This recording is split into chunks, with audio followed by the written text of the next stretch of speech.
ماشاء اللہ بسم اللہ الرحمن الرحیم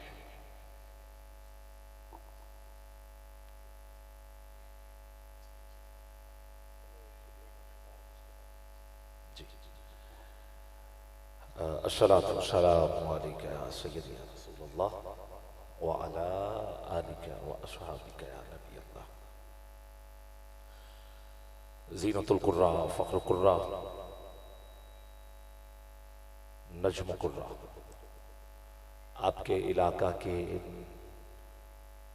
امام بھی ہیں اور خطیب بھی ہیں ماشاءاللہ جامع مسجد جو آپ کے علاقہ کی ہے اس میں امامت اور خطابت کے فرائض حافظ و قاری محمد بلال جلالی صاحب قرآن پاک کو مختلف لہجوں میں پڑھا جاتا ہے اور قاری صاحب نے ماشاءاللہ کچھ لہجے آج پیش کیے ثنا خان بھی تشریف لا چکے ہیں حضرت بھی موجود ہیں ابھی اشارہ ہوا کہ نعت خوانی کا سلسلہ جو ہے ایک نعت خوان کو میں نے پھر عرض کی ہے میں نے کہا نہیں پہلے خطاب ہو جائے پھر ہم چلتے رہیں گے سارا ٹھیک ہے تو پہلے تو یہ جو بچے ہیں ان کو آپ اٹھائیں بیٹا آپ اٹھیں پیچھے چلے جائیں بڑے قریب آ جائیں یہ بڑے بڑے آرام سے یہ بچوں کو سمجھایا جائے یہ سمجھ آتے ہیں فوراً یہ بچوں میں ایک خصوصیت ہوتی ہے جو بڑوں میں کم ہوتی ہے بچوں میں ہوتی ہے دو قدم آگے تشریف لیں آپ کے لیے یہ بڑے فخر کی بات ہے کہ آپ نے جس ہستی کا خطاب رکھا ہے ان کو یونیورسٹی لیول پہ سنا جاتا ہے ان کو اساتذہ جو ہیں وہ سنتے ہیں ان کو جو طالب علم پی ایچ ڈی کر رہے ہوتے ہیں ان کی سماعتیں اس لیول پہ ہوتی ہیں کہ حضرت کا خطاب سنتے ہیں تو یہ آپ کے لیے اور میرے لیے بڑی خوش بختی ہے اور میں بھی جہاں آپ کا خطاب ہو میں بہت کچھ حاصل کرتا ہوں اور آج آپ کے لیے یہ بڑے اعزاز کی بات ہے کہ آپ کے پاس وہ عظیم سکولر جن کے بارے میں الفاظ میرے پاس نہیں ہیں اتنا کافی ہے کہ آپ مولا علی کے بیٹے اور علی وہ ہیں جن کے بارے میں حضور نے فرمایا انا مدینۃ العلم و علی بابو میں علم کا شہر ہوں اور علی اس کا دروازہ کائنات کی ہر چیز جس دروازے سے ملتی ہے وہ دروازہ مرتضیٰ کا ہے اور خون میں یہ قدرتی طور پہ یونیورسٹی کالج جامعہ وہاں سے ظاہر ہے سیکھنے کو بہت کچھ ملتا ہے مگر ان چیزوں کے ساتھ ساتھ جو سلسلہ نسب ہوتا ہے اور جو آباء و اجداد کی تربیت ہوتی ہے یہ بہت عمل دخل کرتی ہے وہ عمرانیات ایک سبجیکٹ ہے جس میں یہ لکھا ہے کہ 10 سال بندہ کسی معاشرے میں رہے تو پھر وہ اسی طرح کا ہو جاتا ہے اس کا آپ مثال کے طور پہ آپ میں سے کوئی بندہ باہر چلا جائے کسی ملک امریکہ چلا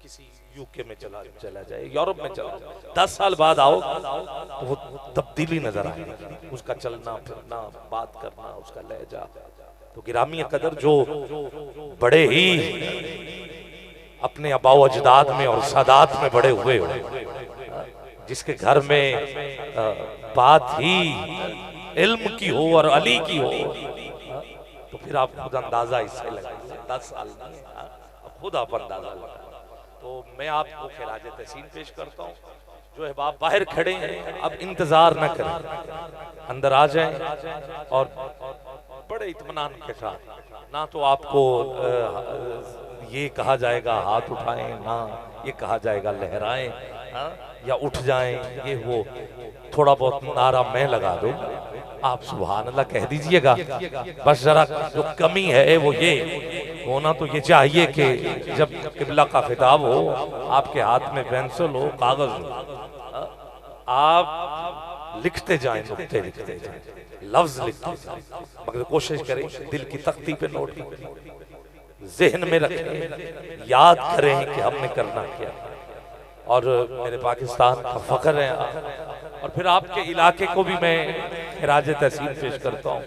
میں بیٹھا بیٹھا ابھی کوئی میں گھر تیاری کر کے نہیں آیا، ابھی میں نے دیکھا ہے مجھے بہت ایسے لفظ ملے، پہلی بار آیا ہوں 121 7ER میں، تو یہ انگلش کے یا پھر عددی جو لفظ ہیں یہ بتا رہے ہیں کہ آپ کے علاقے میں کوئی خاص بات ہے، کوئی خاص کرم ہے، کسی ولی کا پہرا ہے۔ اب آگے آپ بہتر جانتے ہیں، کیونکہ یہ جو عددی نمبر ہوتے ہیں یہ شخصیت پہ بھی علاقے پہ بھی بہت اثر انداز ہوتے ہیں۔ 121 کو پڑھیں تو یہ 5 بنتا ہے۔ سبحان اللہ کہہ دو نا، 1 2 اور 1، سبحان اللہ کہیے ذرا، میں چاہتا ہوں محبت کا اظہار کریں۔ اب 5 کیسے بنتا ہے؟ پنجتن پاک کی نسبت اس انداز کے ساتھ کہ آگے یہ جو ای ہے یہ انگریزی کا 5واں حصہ ہے۔ میں نے کہا 121 میں پنجتن پاک ہے، اور پھر یہ جو آر ہے یہ انگریزی کا 18واں حصہ ہے، اور 1 اور 8 کو جمع کریں تو 9 بنتا ہے، اور 9 سیدہ کائنات کے نام کا عدد ہے۔ سبحان اللہ بولو ذرا، 9 جو ہے وہ سیدہ کائنات کا نام کا عدد ہے، اور ایسا عدد کہ جہاں سارے عدد ختم ہو جاتے ہیں، 1 سے گنتی شروع 9 پہ ختم، اور 121 4 کی نسبت، ای 5 کی نسبت، 18 اور 1 9 کی نسبت، سیدہ کی نسبت، 4 بھی 5 بھی 9 بھی۔ اٹھاؤ ذرا دونوں ہاتھ سبحان اللہ کہتے ہیں، اور اونچی کہیے سبحان اللہ۔ تو میں چاہتا ہوں کہ آپ محبت کا اظہار کریں اور نعرے بھی لگائیں، اور قبلہ کا ایک ایک لفظ دل کی تختی پہ نوٹ کریں۔ تو میں بلا تاخیر عزت مآب پیر طریقت، رہبر شریعت، آل نبی، اولاد علی، اہل نظر، اہل زر، اہل محبت و مودت، عظیم علمی نکتہ دان، ادب کے میدان میں جس سطح پہ آپ کو سنا جاتا ہے، یقیناً میں خراج عقیدت پیش کرتے ہوئے پیر سید ذیشان رسول شاہ صاحب لڈن شریف سے آپ سے ملتمس ہوں کہ اپنے ملفوظات عالیہ سے ہمیں نوازیں۔ ایک ایسا نعرہ لگاؤ کہ پتہ چلے دیوانے بول رہے، نعرہ تکبیر، ماشاءاللہ۔ اسٹیج والے بھی ساتھ دیں، نعرہ رسال، نعرہ رسال، نعرہ حیدری۔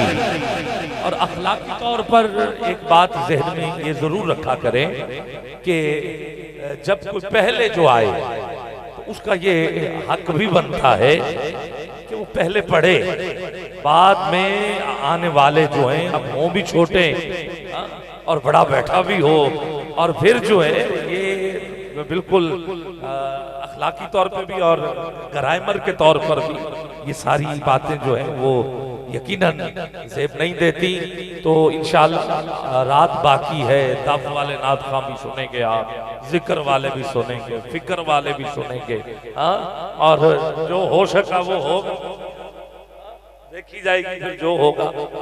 فتوے تو پہلے بھی آپ برداشت کرتے ہی رہتے ہیں، تو مگر اب جو 1 گھنٹہ ہے کم از کم یہ طریقت کے شریعت کے دائرے میں رہ کے حضور کا ذکر سنیں تاکہ پتہ چلے دیوانے محبت کا اظہار کر رہے۔ تاجدار ختم نبوت، ماشاءاللہ۔ اچھا چلو، یہ ایک بابا ہے، 50 سال سے اوپر عمر ہے، میں نے نہیں کہا کھڑے ہوں، وہ حضور کے نام پہ کھڑا ہو گیا ہے۔ چلو آپ ہاتھ اٹھا کے بابا جی کو خراج پیش کرو، اور سارے حضور کی بارگاہ میں تاجدار ختم نبوت، شاباش، تاجدار ختم نبوت، تاجدار ختم نبوت۔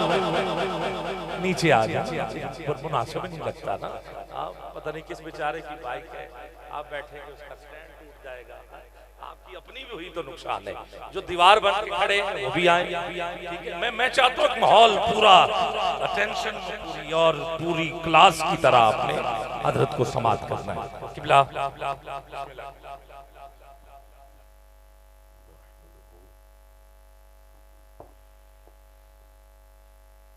ونصلي ونسلم على سيدنا حبيبنا وشفينا مولانا وملجأنا ومأوانا محمد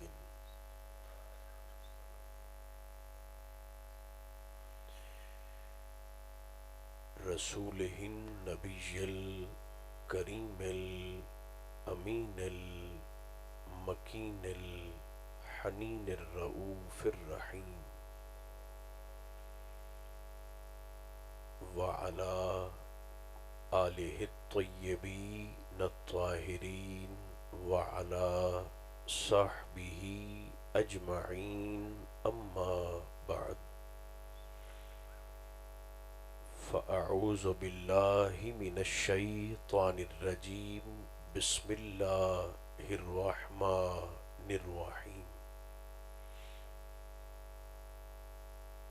قال سيد الثقلين أدبوا أولادكم على 3 خصال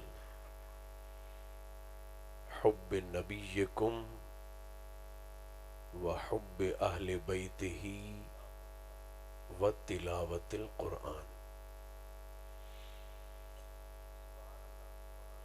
محبت اجازت دی تو خلوص کے ساتھ کم از کم ایک بار درود و سلام کی تلاوت ضرور فرمائیے. الصلاۃ والسلام علیک یا رسول اللہ. دروشی پڑھیے. الصلاۃ والسلام علیک یا حبیب اللہ. الصلاۃ والسلام علیک یا رحمت للعالمین وعلی آلک و اصحابک سیدی یا شفیع المذنبین.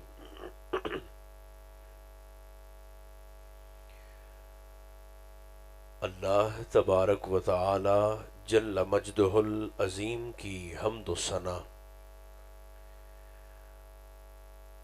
حضور نبی محترم رسول محتشم رحمت عالم صلی اللہ علیہ وآلہ وبارک وسلم کی ذات بے کس پناہ پر صلاۃ و سلام کے ہدایہ عرض کرنے کے بعد میرے قابل عزت احباب بالخصوص میرے بھائی محمد عابد خیال صاحب، اللہ رب العزت کا شکر ہے جس نے ہماری گردنوں میں نسبت مصطفیٰ کا کلادہ عطا فرمایا. یہ جتنی رونق آپ دیکھ رہے ہیں یہ کوشش کا نتیجہ نہیں ہے، توفیق کا ثمر ہے. کوشش میں اور توفیق میں فرق ہوتا ہے.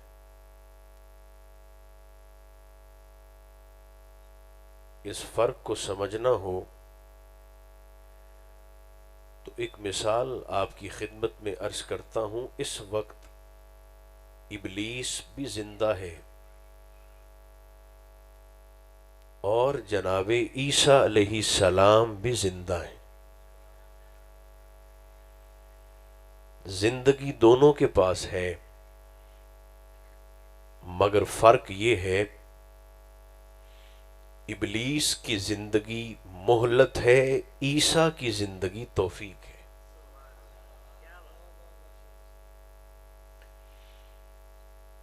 فیصلہ تو مجھے آپ کا مزاج دیکھ کے کرنا ہے کہ میں نے ممبر شریف سے آپ کی خدمت میں کیا عرض کرنا ہے. وقت چونکہ تھوڑا ہے اور وقت ہوتا بھی تھوڑا ہے.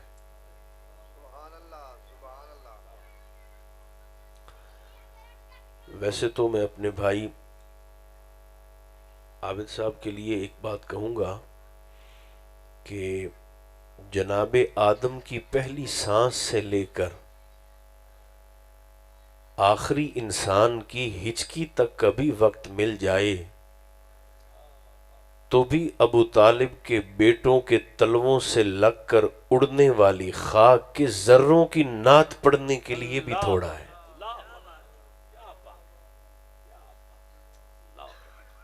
کیا پتا کہ میں نے کیا عرض کیا ہے. کیا بہرحال میں کچھ باتیں جلدی اور مختصر آپ تک پہنچا کر ممبر شریف سے اجازت لے لوں گا. خطبے کے اندر میں نے ایک حدیث مبارکہ کو تلاوت کیا ہے، بس بالکل سادہ باتیں دو تین. میرے اور آپ کے کریم آقا علیہ الصلاۃ والتسلیم ارشاد فرماتے ہیں، لوگو اگر تم اولاد کی تربیت کرنا چاہتے ہو. سجاد صاحب بیٹھے ہوئے ہے. اچھا، محبوب فرماتے ہیں اگر تم چاہتے ہو کہ تمہاری اولادیں راہ راست پر رہیں، تمہارے بچے صراط مستقیم پر رہیں، تو حضور فرماتے ہیں ادبو اولادکم علی ثلاث خصال، یہ 3 خصلتیں اپنے بچوں کو سکھاؤ. تھوڑی تھوڑی ہوں ہاں آپ کرتے رہیں گے تاکہ میں مطمئن ہو کے آگے چلتا رہوں.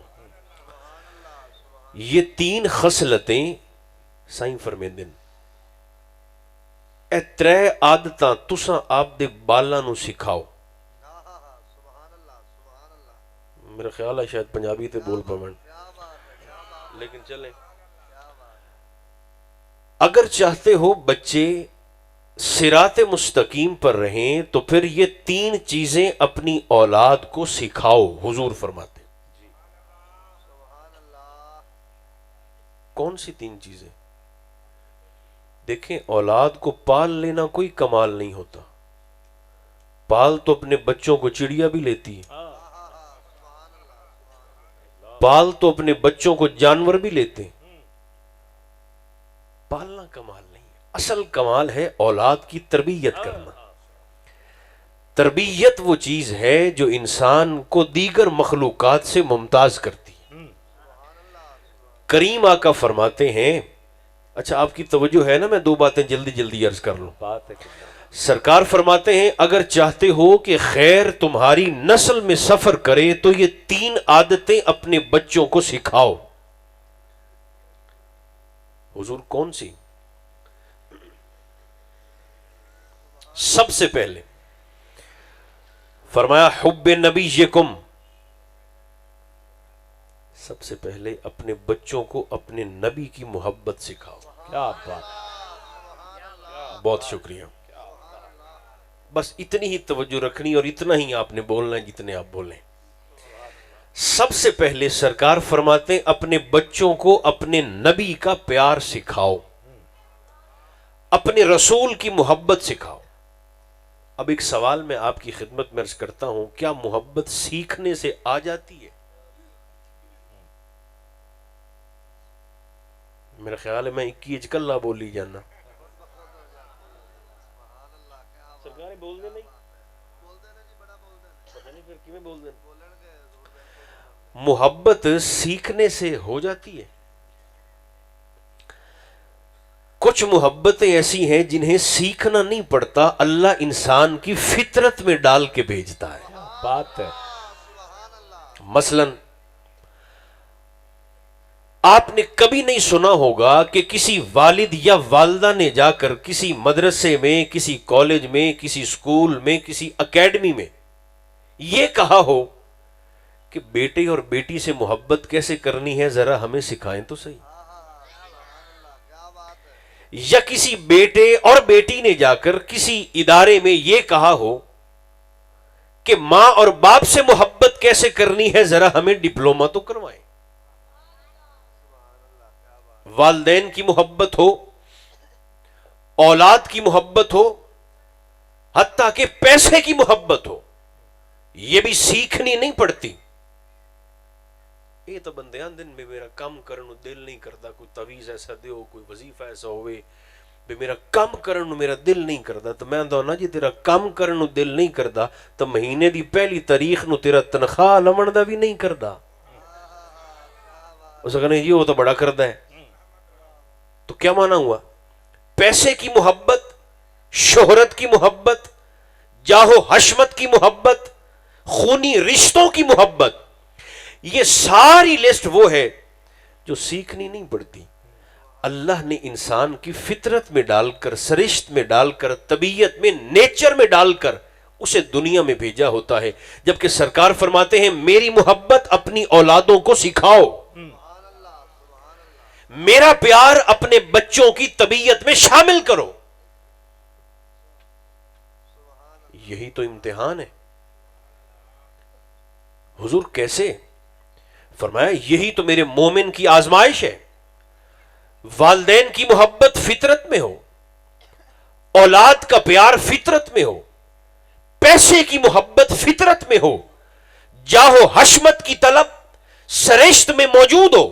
مگر میرے مومن کا کمال یہ ہے ساری فطری محبتیں پیچھے رہ جائیں اور مجھ مصطفیٰ کا پیار ساری محبتوں پر سبقت لے جائے. کیا بات، کیا دیکھو نا، ایک بندہ جو کلہ بھجے تھے فرسٹ آ جاوے،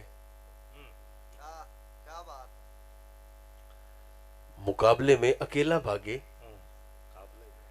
اور فرسٹ آ جائے تو لوگ ہنسیں گے جیسے آپ دونوں ہنس رہے ہیں کہ یہ بھی بھلا کوئی جیت ہوئی. جیت کا مزہ تب آتا ہے کہ جب مقابلے میں بھاگنے والے ایک ہی طاقت کے 10 بندے ہوں اور تو 9 کو ہرا کر پھر پہلی پوزیشن پہ جا کے کھڑا ہو جائے. یہ جیت ہے. سرکار فرماتے ہیں میرے مومن کا کمال بھی یہ ہے کہ ساری محبتیں اس کی فطرت میں موجود ہونے کے باوجود سارے پیار پیچھے رہ جائیں اور مجھ مصطفیٰ کا پیار ان ساری محبتوں پر سبقت لے جائے. سب سے پہلے میں نے بالکل سادہ کر لیا سارا مضمون، بالکل سادہ. سرکار فرماتے ہیں سب سے پہلے اپنے بچوں کو اپنے نبی کی محبت سکھاؤ. اب ایک سوال کا جواب میں آپ سے چاہوں گا. حضور چونکہ مالک ہیں، چاہتے تو یہ بھی تو فرما سکتے تھے سب سے پہلے اپنے بچوں کو اپنے اللہ کی محبت سکھاؤ. گفتگو کا آغاز، حدیث مبارکہ کا آغاز محبت الہیہ سے بھی تو ہو سکتا تھا. سب سے پہلے اپنے بچوں کو اپنے مولا کی محبت سکھاؤ، اپنے اللہ کا پیار سکھاؤ. نہیں فرمایا. کیوں؟ نوجوان جو آپ میں تشریف فرما ہے وہ غور فرمائیں. جس بندے کو ممبر پر آنے کا شوق ہو، جسے تبلیغ کا اور تدریس کا شوق ہو، دین دیاں گلاں بندہ نو دسن دا شوق ہوئے، اسے 2 چیزیں ذہن میں رکھنی چاہیے. نمبر 1 تبلیغ کی تاریخ کیا ہے، نمبر 2 تبلیغ کی ترتیب کیا ہے. تھوڑی تھوڑی ہوں ہاں کرو صحیح. اچھا ایک بات یاد رکھیں، اگر آپ الفاظ کا قتل کریں گے نا تو آپ کی سماعت کا قتل بھی ہوگا. جی تسا لفظ کس ہو نا تو سماعت بھی کس سی.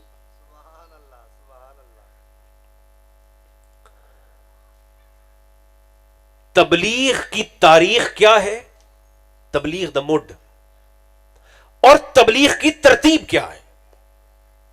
ایک ایک جملہ دونوں پر سن لیں. تبلیغ کی تاریخ تو یہ ہے کہ میرے اور آپ کے نبی کریم علیہ الصلوۃ والتسلیم کی عمر مبارک جب 40 سال ہوئی تو آقا نے فاران کو ممبر بنایا، پہاڑ ہے فاران، اور سارے مکہ والوں کو جمع کر کے پیغام حق سنا دیا. یہ تو تھا تبلیغ کا آغاز، تبلیغ کی تاریخ. یہاں سے تبلیغ اسلام کا آغاز ہوا. اب ترتیب تبلیغ کیا تھی، یہ بات بڑی دلچسپ ہے. سرکار نے ممبر پر آتے ہی مکہ کے لوگوں سے یہ نہیں فرمایا میرے اللہ نو منو. غور فرمائیے گا، سرکار نے آتے ہی یہ نہیں فرمایا کہ میرے رب کو مانو. نہیں، تبلیغ کی ترتیب کیا تھی. میرے کریم نے فاران کے پہاڑ پہ کھڑے ہو کے سارے مکہ کے لوگوں سے مخاطب ہو کر فرمایا مکہ والو، میں نے زندگی کے 40 سال تمہارے اندر گزارے ہیں، آج ذرا مجھے بول کر بتاؤ، ان 40 سالوں میں تمہیں مجھ محمد کی ذات میں کوئی ایک بھی عیب نظر آیا ہے؟ میری ذات میں کوئی ایک بھی نقص دیکھا ہے؟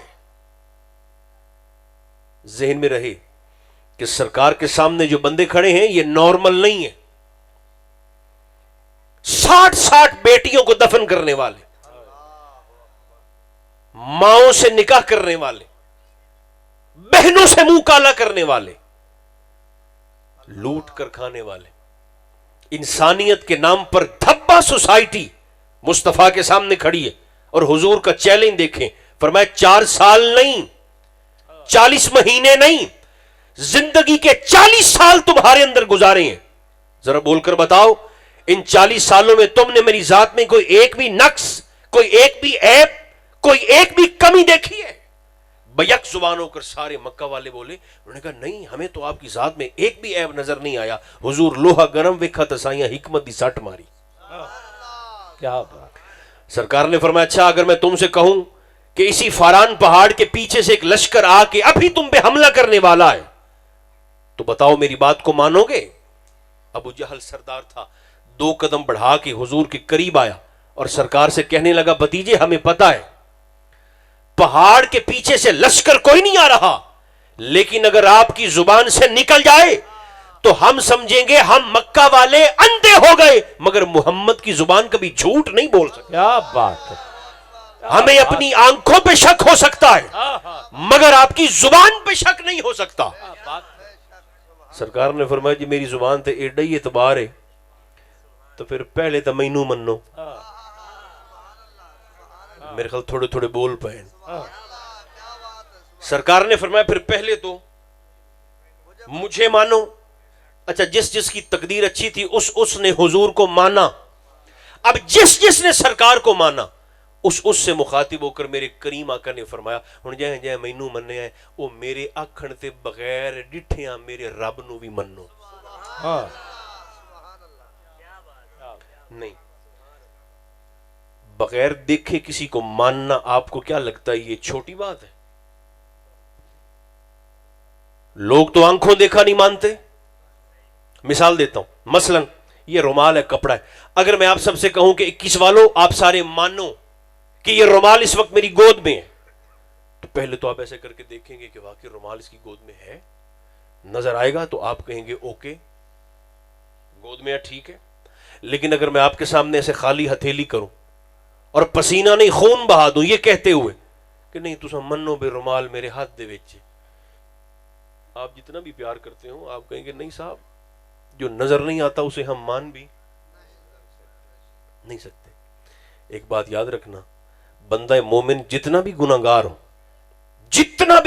ہو اس کا محبوب کی ذات پاک سے اعتماد کا اور پیار کا اتنا گہرا رشتہ ضرور قائم ہے، جتنا بھی گناہگار ہو، کہ وہ نہ صرف حضور کی زبان پاک پر اعتماد کرتے ہوئے بغیر دیکھے رب کو مانتا ہے بلکہ ساری زندگی اندیکھے رب کے سامنے جھکتے ہوئے گزار دیتا ہے. کیا بات.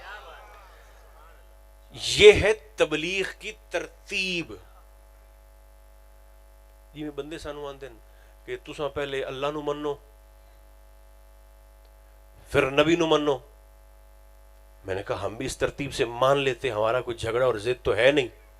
اس ترتیب سے ہم بھی مان لیتے، پہلے اللہ کو مان لیتے پھر حضور کو مان لیتے، مگر تب مانتے جب اللہ ہمارے سامنے آیا ہوتا.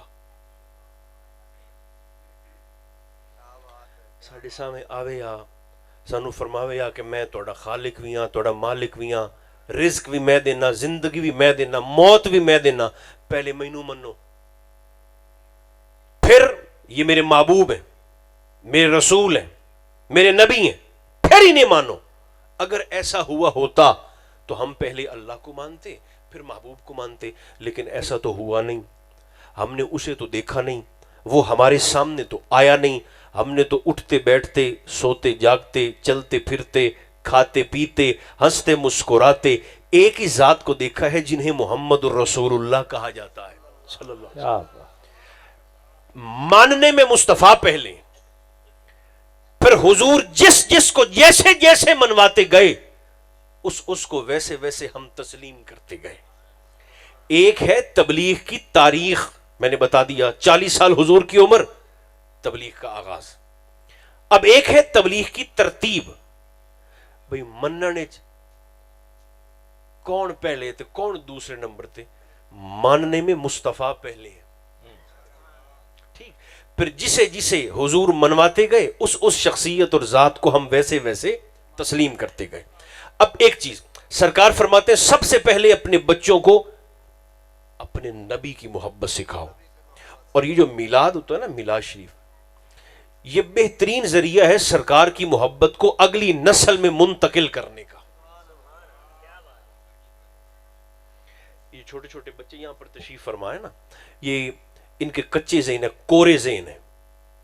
یہ جو یہاں بیٹھ کر جو دیکھتے ہیں، جو دیکھ رہے ہیں، جو سن رہے ہیں، یہ سارا ماحول جو مشاہدہ کر رہے ہیں، یہ جو دیکھ رہے ہیں یہ ان کے کچے ذہنوں پر نقش ہو رہا ہے.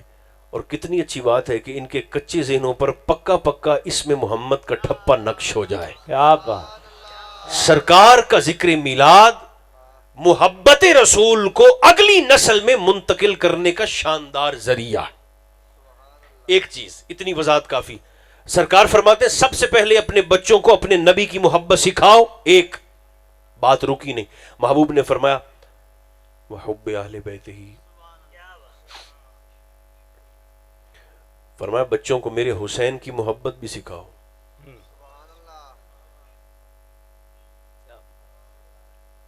حسین پر بھی آپ چپ ہیں، محبت رسول پہ بھی چپ ہیں. بس آپ چلیں چپ کر کے سن لیں، صرف توجہ کر لیں، یہ بات کافی ہے. سرکار فرماتے میرے اہل بیت کا پیار بھی سکھاؤ. اچھا دو لفظ ان دن، ایک ہوتا ہے محبت اور ایک ہوتا ہے مودت. قل لا اسألکم علیہ اجرا الا المودت فی القربہ. محبت ہور ہوندی ہے، مودت ہور ہوندی ہے. کیا فرق ہے بابا محبت تے مودت وچ؟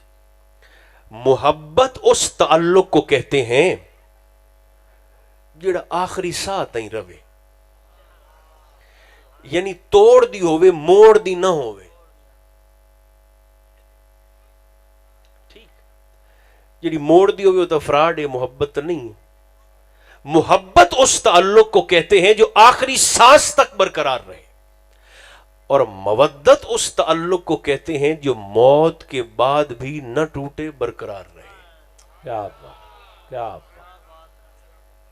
اب آپ سوچیں گے کہ چلیں محبت کی تو سمجھ آتی ہے کہ کوئی شخص کسی سے پیار کرتا تھا تو آخری سانس تک پیار کرتا رہا، اسی کی محبت پہ مر گیا. محبت کی تو سمجھ میں آتی ہے. یہ مودت کیسا تعلق ہے جسے موت بھی نہیں توڑ سکتی؟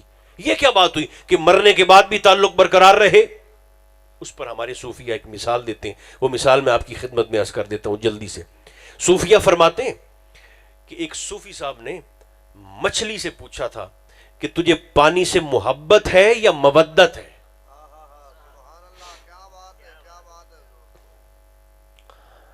مچھلی نے کہا مجھے پانی سے محبت بھی ہے، مودت بھی ہے. صوفی صاحب کہنے لگے اچھا پھر پہلے تو ذرا مجھے پانی سے نا اپنی محبت کا ثبوت دو. فرق ذہن میں ہوگا تو پھر مثال کی کو سمجھ آئے گی آپ کو. محبت وہ تعلق جو آخری سانس تک رہے، مودت وہ تعلق جو موت کے بعد بھی برقرار رہے. وہ کہنے لگے اچھا پھر ذرا نا مجھے پانی سے اپنی محبت کا ثبوت دے پہلے. مچھلی کہنے لگی محبت کا ثبوت چاہیے نا پانی سے، تو پھر کسی دن مجھے پانی سے نکال کر دیکھنا. انہوں نے ایسے مچھلی کو دم سے پکڑ کر پانی سے باہر نکالا. اس نے تڑپ تڑپ کے جان بھی دے دی، پانی سے اپنی محبت کا ثبوت بھی دے دیا. تعلق تھا، آخری سانس تک برقرار رہا، جیسے ہی جدا ہوئی جان دے دی. اب سامنے مردہ پڑی. وہ صوفی جی کہنے لگے زبان حال سے محبت کے تعلق کی تو مجھے سمجھ آ گئی ہے، اب ذرا پانی سے مجھے اپنی مودت کا ثبوت بھی دے کہ مرنے کے بعد بھی تیرا تعلق پانی سے جڑا ہوا ہے، ٹوٹا نہیں ہے. مودت کا ثبوت بھی دے. تو مچھلی زبان بے زبانی سے کہنے لگی اگر مودت کا ثبوت چاہیے تو مجھے کھا کے دیکھ لو. اس نے مچھلی کو چھیلا، کاٹا، ٹکڑے ٹکڑے کر کے برتن میں ڈالا، ہانڈی میں ڈالا، برتن میں، اور سالن بنا کے کھا لیا۔ اب جب مچھلی کھا لی تو پھر ایک گلاس بھی پانی کا، پھر دوسرا گلاس بھی پانی کا، پھر تیسرا گلاس بھی پانی کا۔ سامنے والے بندے نے پوچھا صوفی جی خیر ہے، آج پانی بڑا پیندے پے ہو؟ تو صوفی صاحب کہنے لگے آج میں مچھلی کھا بیٹھا، جب تک زندہ تھی پانی سے تعلق برقرار تھا، مر بھی گئی تو ایسا گہرا تعلق کہ جہاں تھی اس نے پانی کو وہیں بلا لیا۔ اب میرے اور آپ کے کریم آقا علیہ الصلوۃ والتسلیم فرماتے ہیں میرے حسین سے، میرے اہل بیت سے محبت بھی کرو، مودت بھی کرو۔ زندہ رہو تو بھی اہل بیت کی محبت پر، مر جاؤ تو بھی اہل بیت کے پیار میں۔ یہ آپ کو جتنی بھی رونق نظر آ رہی ہے، آپ یقین جانیں میں آپ کو بڑی ٹھنڈی کھلی کھلی طبیعت سے کہنے لگا ہوں، یہ کربلا والوں کا احسان ہے۔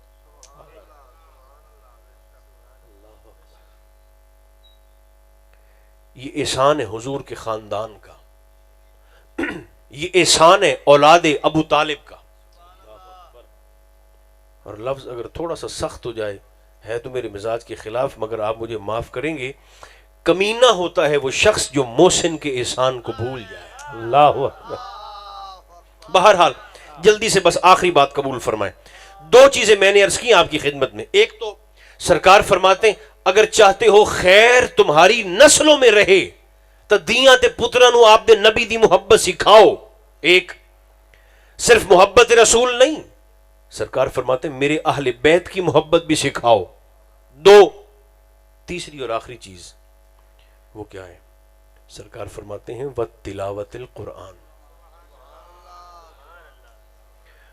کسی کی جان نہ نکل رہی ہو تو ہم یاسین شریف کھول کے بیٹھ جاتے ہیں، اس میں تو کوئی شک نہیں کہ یاسین کی برکت سے اس کی جان کنی کی تکلیف آسان ہو جاتی ہے، مگر اقبال فرماتے ہیں جہاں اور بہت سارے میں نے شکوے کیے اپنے بھائیوں سے، اقبال فرماتے ہیں وہاں ایک شکوہ یہ بھی ہے کہ تم نے قرآن سے بھی مرنا ہی سیکھا ہے، کاش کہ تم نے قرآن سے جینا بھی سیکھا ہوتا۔ کیا بات! ایک کہ قرآن دا مقصد، ایک کہ قرآن دا فائدہ، دو مجھ فرق ہے۔ کلخانی پر پڑھنا، 40ویں پہ پڑھنا، کسی کی جان نہ نکل رہی ہو تو پڑھنا، برکت کے لیے پڑھنا، یہ سارے قرآن کے فائدے ہیں۔ حفظ کر لینا یہ بھی فائدہ ہے، مقصد نہیں ہے۔ مقصد کیا ہے؟ جینا بھی آ جائے، مرنا بھی آ جائے۔ خیر، سورہ ابراہیم میں اللہ پاک نے یہی تو ارشاد فرمایا کتاب انزلناہ الیک لتخرج الناس من الظلمات الی النور۔ فرمایا محبوب میں نے کتاب کو آپ پر اس لیے اتارا ہے تاکہ اسی کتاب کے ذریعے آپ لوگوں کو اندھیروں سے نکال کر نور ایمان سے سرفراز فرمائیں۔ اب ایک آخری بات سن لیں بس جلدی سے، اور یہ سچی بات ہے، قرآن آج بھی لوگوں کو اندھیروں سے نکالتا ہے، سچی بات۔ اور ہمارے پڑوس میں بھارت میں ایک تو یہ ہمیں بارڈر لے کے بیٹھ گئے، چونکہ مہینہ میرے غوث پاک کا ہے، ہم پاکستانیوں کو اور ہندوستانیوں کو ایک مشترکہ شعر ہے، وہ کہتے ہیں داتا سے مل سکے، ہم کہتے ہیں نہ اجمیر جا سکے۔ داتا سے مل سکے نہ اجمیر جا سکے، ہم لوگ پاک و ہند کی سرحد پہ مر گئے۔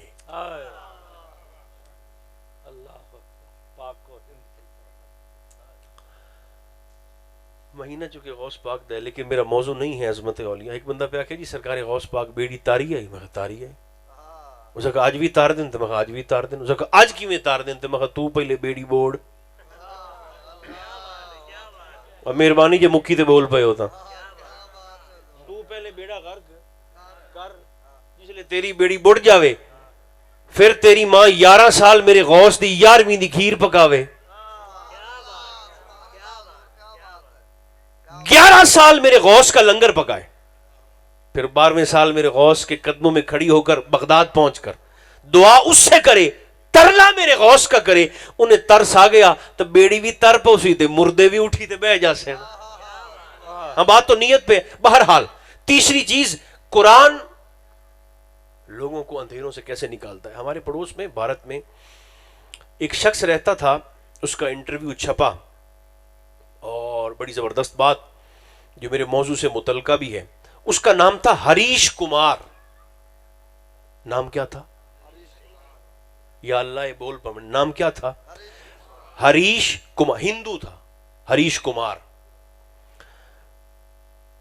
بھارت میں یہ ہریش کمار کہتا تھا قرآن لوگوں کو آج بھی اندھیروں سے نکالتا ہے.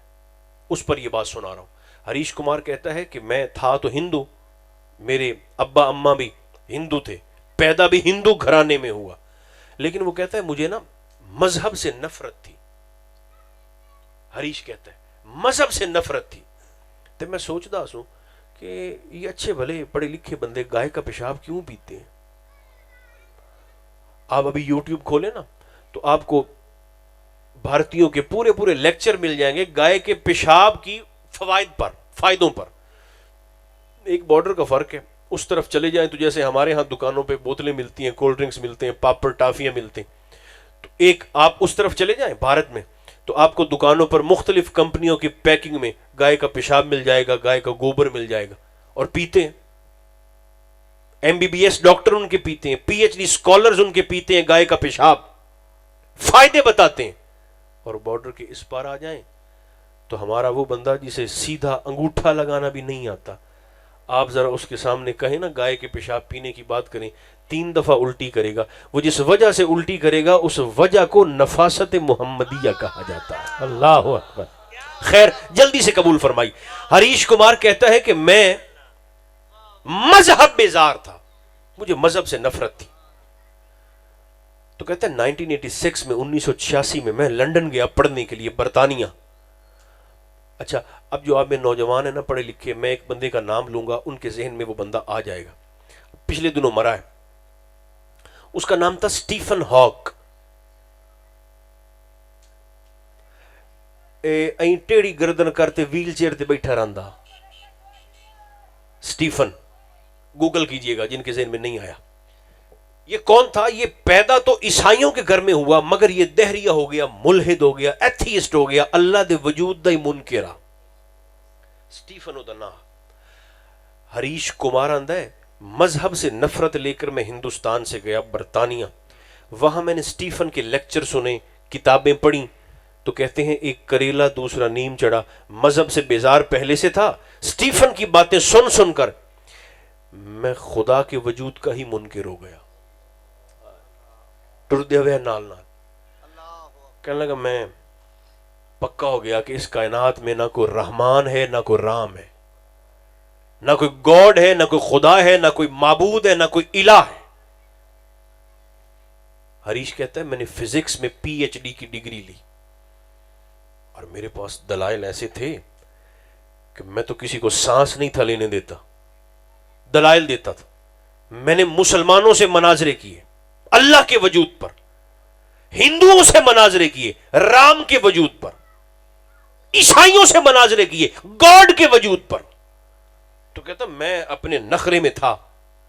قرآن آج بھی لوگوں کو اندھیروں سے نکالتا ہے، اس پر میں سنا رہا ہوں آپ کو. وہ کہتے میں فزکس میں PhD کر کے ڈاکٹریٹ کی ڈگری لے کے برطانیہ سے واپس آ گیا ہندوستان میں. دلی کی ٹاپ کی یونیورسٹی میں پروفیسر بن گیا. ایک دن کہتا ہے ہریش کمار کہتا ہے اتوار کا دن تھا، چھٹی کا دن تھا، تو میں سو رہا تھا، دروازے پر دستک ہوئی. میں آنکھیں ملتا ملتا اٹھا، دروازہ کھول کے دیکھا تو سامنے سبزی والا بابا کھڑا تھا جو 20 سال سے ہمیں گھر میں آ کر سبزی دیتا تھا، اور اس کا نام تھا ہریش. اس سبزی والے بابے کا نام تھا عبد الاحد. نام کیا تھا؟ زور سے بولیے گا. عبد ال. ہریش کہتا ہے سبزی والے بابے کا نام تھا عبد الاحد، مسلمان تھا. وہ ہاتھ میں نا ایسے سبزی کا تھیلا پکڑ کے کھڑا ہے عبد الاحد، اور مجھے کہنے لگا ہریش بابو آپ کی آج کی سبزی. میں نے تھیلا پکڑا، میں اندر جانے لگا تو ہریش کہتا ہے میرے دل میں خیال آیا بھئی اے بابا بھی تو مسلمان ہے، آج اینو نہ ونجاواں. اللہ کہنے لگا میں نے سبزی رکھی اور جلدی سے باہر نکلا اور میں نے کہا چچا عبداللہ آج آپ اندر آ کر میرے ساتھ ایک کپ چائے کا نہیں پیتے؟ اس نے کہا صاحب پی لیتے ہیں۔ یاد رکھنا کبھی کبھی شکاری خود بھی شکار ہو جاتا ہے۔ اللہ اکبر۔ اس نے کہا پی لیتے ہیں۔ حریش کہتا ہے میں اندر لایا، میں نے ٹیبل پر بٹھا دیا چچا عبدالاحد کو جو 20 سال سے اپنی سبزی دیتا تھا، اور میں نے چائے کا کپ اس کے سامنے رکھا۔ حریش کہتا ہے میں نے نا بابے سے اللہ کے وجود پر گفتگو شروع کر دی۔ وہ کہتا ہے 5 منٹ کے بعد مجھے احساس ہوا کہ یہ تو سادہ سا مسلمان ہے، بس نماز پڑھ لیتا ہے، روزہ رکھ لیتا ہے، سبزی بیچ کے اپنا نظام روزی روٹی کا چلا لیتا ہے۔ تو میں نے کہا چچا ٹھیک ہے اب جائیے۔ جب وہ عبدالاحد جانے لگا، ایسے ہی توجہ رکھنا، جب وہ جانے لگا نا تو وہ سبزی والا چچا عبدالاحد حریش سے کہنے لگا حریش بابو یہ جو آپ نے مجھ سے 10 منٹ باتیں کی ہیں، آپ کی باتوں سے مجھے پتا چلا کہ 2 گلنا ہن، یا تو مرنے کے بعد آگے اللہ نہیں ہوگا، یا مرنے کے بعد آگے اللہ ہوگا۔ اللہ تریتا کی والے گالی کوئی نہیں، یا مرنے کے بعد اللہ نہیں ہوگا یا مرنے کے بعد اللہ ہوگا۔ وہ عبدالاحد کہنے لگا اگر تو مرنے کے بعد یہ پتا چلا کہ آگے اللہ نہیں ہے تو پھر تو ایمان کفر بھی کوئی نہیں، جزا سزا بھی کوئی نہیں، جنت دوزخ بھی کوئی نہیں، حساب کتاب بھی کوئی نہیں، پھر جہاں آپ وہاں ہم۔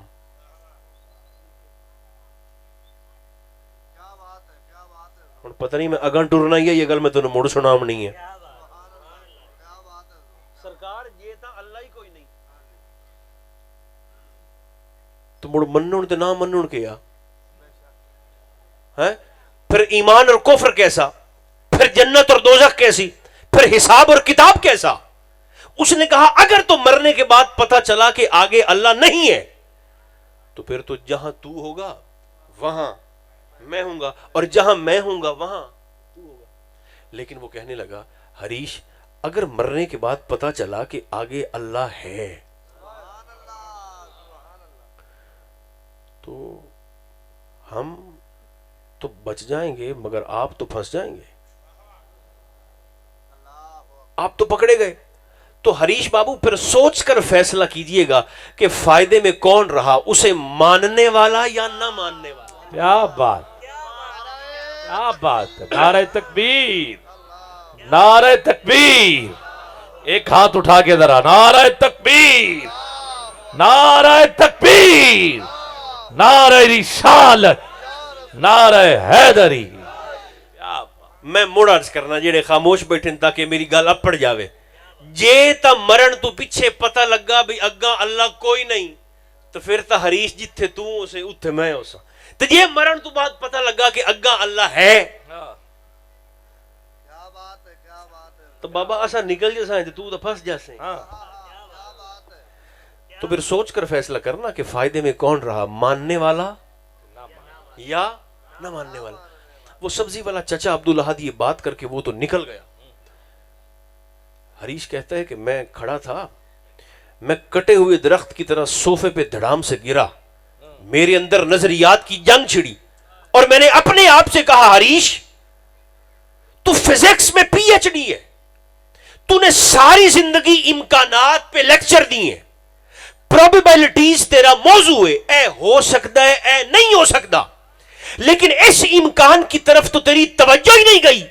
اگر مرنے کے بعد اللہ ہوا تو یہ بھی تا امکان ہے کہ مرنے کے بعد اللہ ہوا تو تیری کیا تیاری ہے؟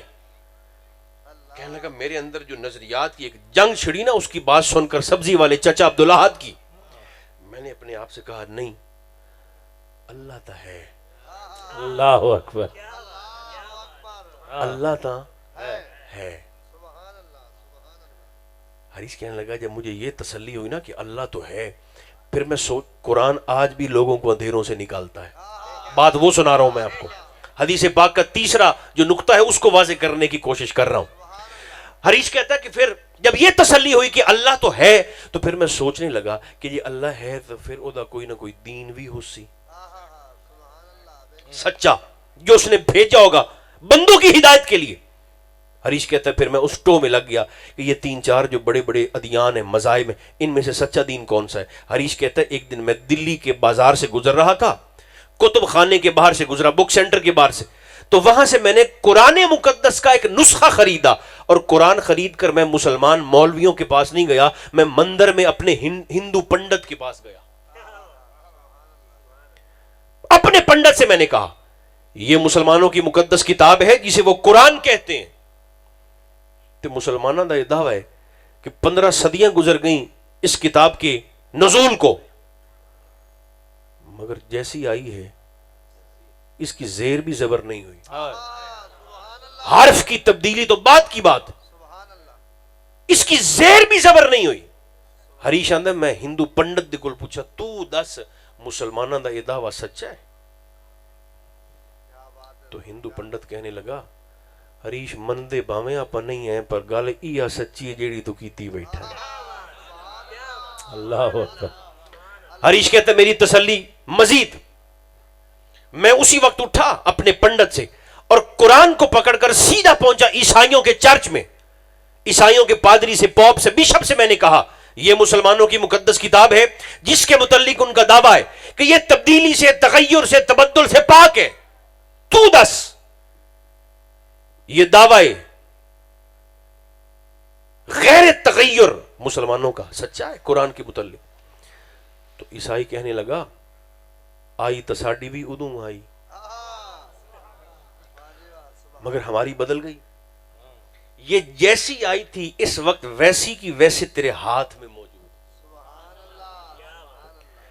حریش کہتا ہے میں پھر مزید تسلی کے لیے اسی وقت اٹھا اور پھر میں یہودی کے پاس گیا, یہودیوں کے مولوی عالم کے پاس گیا اور میں نے کہا یہ مسلمانوں کی مقدس کتاب ہے, وہ یہ کہتے ہیں کہ اس میں کوئی تبدیلی نہیں ہوئی, 15 صدیاں گزر گئیں, تو بتا.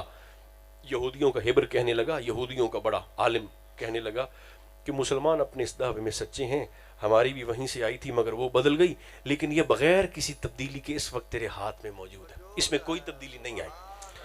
عربی زبان میں کہتے ہیں الفضل ما شاہدت بہل ادا, عزت اوے جن دشمن بھی مننے. حریش کہنے لگا جب میں نے ہندوؤں سے تسلی کر لی, عیسائیوں سے تسلی کر لی, یہودیوں سے تسلی کر لی, تو کہتا ہے میری زندگی میں پھر ایک دن ایسا بھی آیا کہ میں نے حضور کا کلمہ پڑھ لیا. ایک کرتا سارے آخری والی مردہ طرح آنکھ ہوا سبحان اللہ.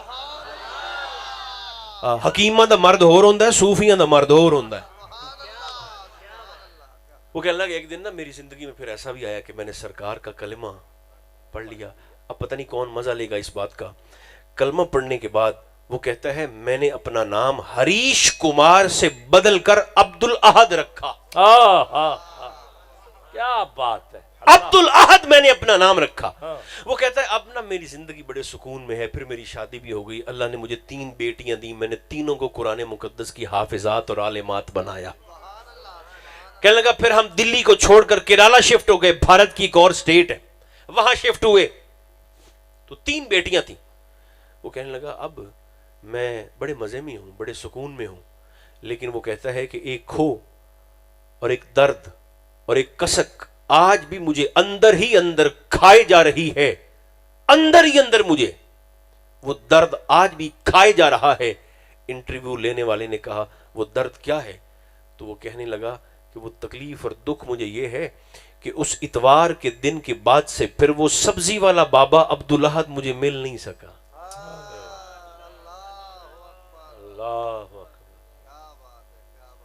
اگر یہ ملتا تو حریش اس کی آرتی اتارتا, اس کے ہاتھ پیر چومتا اور اس کا شکریہ ادا کرتا کہ تیری وجہ سے صرف میرا نہیں اللہ نے میری نسل کا دھارا تبدیل فرما دیا. کیا بات. میرے بھائیوں قرآن آج بھی لوگوں کو اندھیروں سے نکالتا ہے.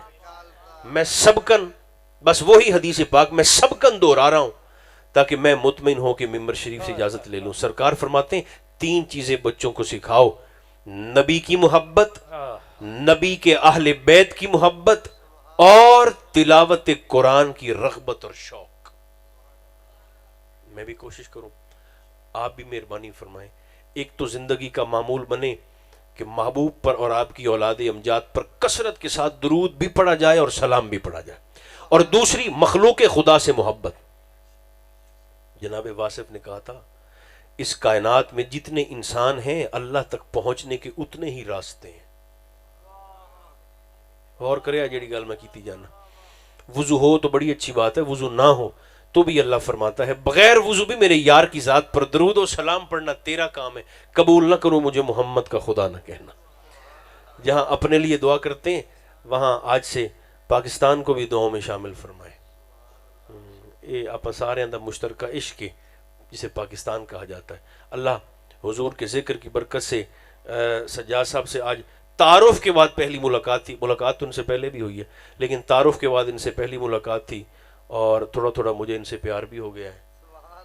اللہ آپ کی محبت کو سلامت رکھے، اور چونکہ عورتوں میں یہاں کسی کو جانتا نہیں ہوں، سجاد صاحب ہی ہیں یا وہ گجر صاحب جنہیں سانو ٹکر کھوایا ہے، اللہ ان کے رزق میں اور عزتوں میں اور برکتیں عطا فرمائیں۔ اور جتنے دوست یہاں پر تشریف فرما ہیں جو بول رہے تھے جڑے چپ بھی ہیں، اللہ سب نو جزائے خیر عطا فرمائے۔ صلی اللہ تعالی علی خیر خلقہ محمد و آلہ و اصحابہ اجمعین برحمتک یا ارحم الراحمین۔